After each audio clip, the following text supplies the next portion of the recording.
ఒకవేళ మీకున్న సమస్యలను బట్టి ఏదైనా వేదనలు ఉన్నా అవన్నీ వదిలేసేయండి. మర్యాదగా సంతోషంగా ఉండండి.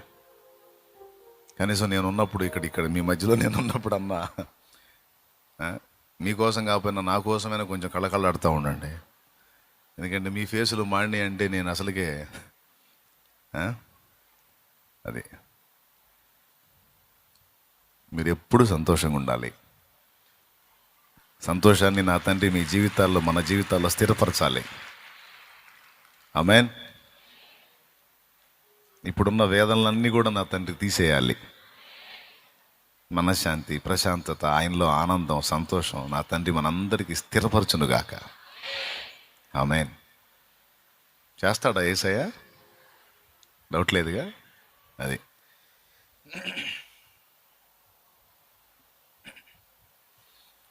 ఒక మంచి పాట చెప్పండి, పాడదాం.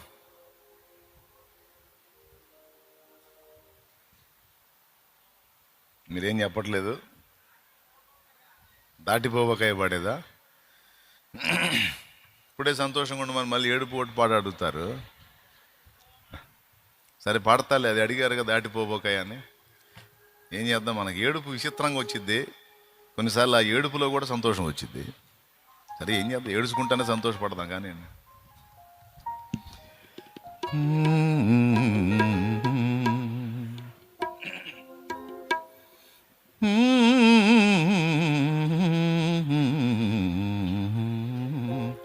మరే మీకు ఒక రహస్యం చెబుతా. చెప్పేదా? మీరు ఎదుటోళ్ళ మీద జాలి పడండి, అది మీకు దీవెన, ఆరోగ్యం. కానీ మీ మీద మీరు ఎప్పుడు జాలి పడొద్దు. జాలి పడ్డారంటే పోతారు. నేను చెప్పింది ఎంతమందికి అర్థమైంది? ఏమర్థమైంది? ఎదుటోళ్ళ మీద జాలి పడండి, మీరు బ్రతుకుతారు, బాగుంటారు, ఇంకా బతకాలనిపించిద్ది. వాళ్ళ మీద జాలి పడ్డప్పుడు వాళ్ళకి మేలు చేయాలంటే మనం బతికుండాలి కదా, అందుకని మనం బాగుంటాం. కానీ మన మీద మనం జాలి పడ్డాం అనుకో, ఏడిసి ఏడిసి ఏడిసి సావాల్సి వచ్చింది. ఇంట్రెస్ట్ ఉంటే గుర్తు రాసుకోండి. మీ మీద మీరు, నా మీద నేను జాలి పడకూడదు. ఒకవేళ ఏదన్నా కష్టాలు పడుతున్నా నీ మీద నువ్వు జాలి పడటం అంటే ఏంటో తెలుసా? నాలాంటి బాధ అసలు ఎవ్వరికీ లేదు, నా గుండె వేదంతో నలిగిపోతుంది, అసలు నాలాగే ఎవరు కష్టపడట్లేదు, నాకు వచ్చిన కష్టం అసలు ఎవరికి రాలేదు, ఈ బాధ నేనే భరిస్తున్నాను, అసలు నన్ను ఎవరూ అర్థం చేసుకోవట్లేదు అని ఎప్పుడైతే నువ్వు ఫీలింగ్లోకి వెళ్తావో, కొంచెం నిలబడండి, ఏం పర్లేదు, పాట మొదలు పెట్టినప్పుడు మీరు పోదురు. కానీ నేను చెప్పేది వినండి, మీకు కూడా ఉపయోగపడేది, అందరికీ ఉపయోగపడేది. అని ఎప్పుడైతే నీ మీద నువ్వు జాలి పట్టడం మొదలు పెట్టావో, ఖచ్చితంగా నీ శరీరంలో ఒక జబ్బు తయారైద్ది. ముఖ్యంగా గుండెలో తయారైద్ది, గ్యారంటీ. హార్ట్ ప్రాబ్లం వస్తుంది, నెంబర్ 1. అదే కంటిన్యూ చేసామంటే టికెట్ కూడా వచ్చింది. కాబట్టి రాసుకో, గుర్తు రాసుకో, ఉపయోగపడే, లైఫ్ లాంగ్ ఉపయోగపడేది. గుర్తు రాసుకో. నేను ఎదుటి వాళ్ళ మీద జాలి పడాలి, తద్వారా నేను బ్రతుకుతాను. నా మీద నేను జాలి పడొద్దు, పడితే చేస్తాను అనుకో. నువ్వు ఎంత చేసినా నువ్వేమనుకోవాలి తెలుసా? ఏంది నా బొంద నేను చేసింది, నేను ఎన్ని కష్టాలు పడుతున్నా, ఏంది నా బొంద నేను పడింది, ఏం పెద్ద ఏంది, లోకం కంటే విరుద్ధంగా నేనేమన్నా పడుతున్నానా? వాక్యం ఏం చెప్పింది? లోకములో సాధారణంగా మనుషులకు కలుగు శ్రమ తప్ప మరి మీకు స్పెషల్గా ఏ శోధన కలగట్లేదు. శోధన కలిగినా నీకు దేవుడు ఉన్నాడు కాబట్టి తప్పించుకునే దారి కూడా ఆయనే చూపిస్తాడని వాక్యంలో చెప్పాడు. కాబట్టి ఏంది నేను అనుభవించేది అనుకో బ్రదరో. అలా అనుకోకుండా నేనే అనుభవిస్తున్నాను, నేనే బాధపడుతున్నాను అసలు అని నీ మీద నువ్వు జాలి పడ్డావా, అవుట్.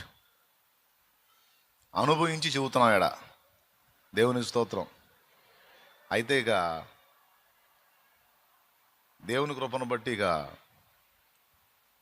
ఒక రోజు అయితే అసలు వచ్చేది టికెట్ జస్ట్ పల్స్ 50కి పడిపోయింది.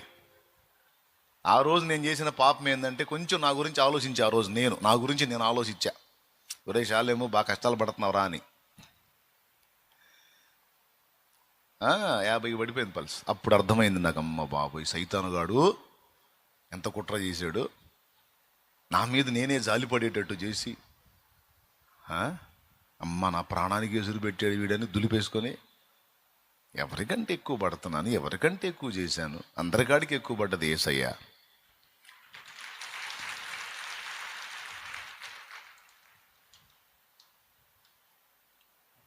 పిలిచినవాడు, ప్రేమించినవాడు, ప్రాణం ఇచ్చినవాడు, మహిమను వదిలిపెట్టి వచ్చినవాడు, అరికాలం వల్ల నడినెత్తి వరకు, శరం మొదలుకొని సిరిపాదం వరకు కొరడా దెబ్బలు, ఉమ్ములు, దూషణలు, ముఖం మీద వెంట్రుకలు పెరిగి నానా బాధలు పడి ఇంత చేసింది యేసయ్య. నన్ను ప్రేమించిన యేసయ్య నాకున్నాడు. ఎవరు అర్థం చేసుకుంటే నాకేంది, ఎవరు అర్థం చేసుకోకపోతే నాకేంది, ఎవరు దూషిస్తే నాకేంది, ఎవరు పొగిడితే నాకేంది అని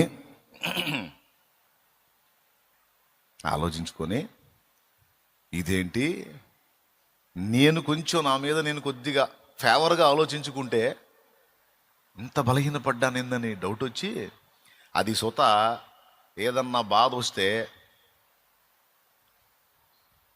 కొంతమంది బాధను లోపల పెట్టి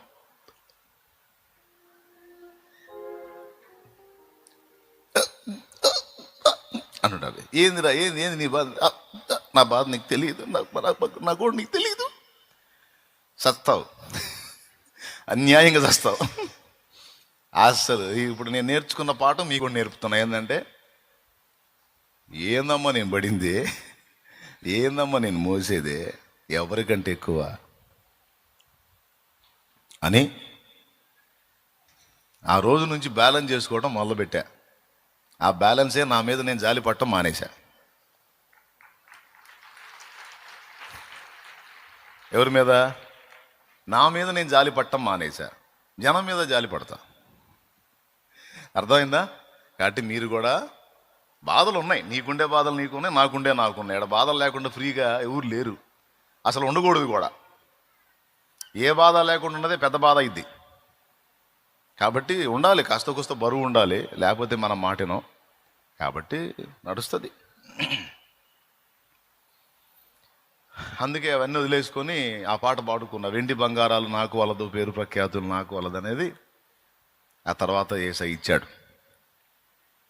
అన్నీ వదిలేసుకొని పూర్తిగా ఇక దేవునితో మమైక్యమైపోవాలన్న ఆకాంక్షతో పాడుకున్న పాట అది. దాటిపోబోకాయ అనే పాట రాసేటప్పుడే డౌట్ వచ్చింది, ఎంతమందిని ఏడిపించుదో ఇదని. దేవునికి స్తోత్రం. కాబట్టి ఏదన్నా దుఃఖ సహితమైన పాట మీరు విన్నప్పుడు దేవునికి దగ్గర అవ్వటానికి దాన్ని వాడండి. మళ్ళీ చెప్తున్నా, దాటిపోబోకాయ అనే పాట అయినా, దావీదు కుమారుడు అనే పాట అయినా, లేకపోతే ఏ వేదన కలిగిన పాట ఏదై నువ్వు పాడుకున్నా అది దేవునికి దగ్గర అవ్వటానికే వాడు.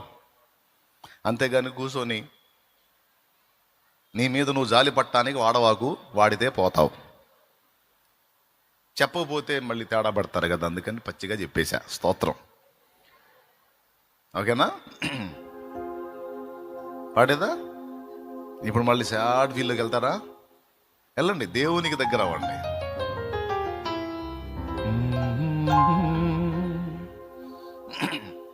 ప్రార్థనలో దేవుని పాదాలు పట్టుకోవడానికి ఉపయోగపడేదాన్ని పరిశుద్ధాత్మ ప్రేరణలో రాశా.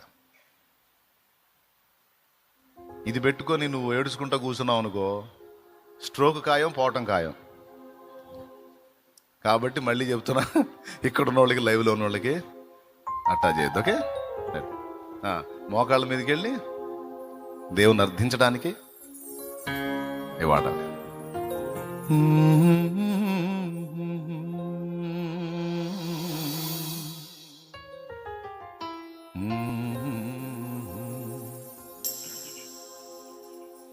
దాటిపోబోకయ్యా, దాటిపోబోకయ్యా,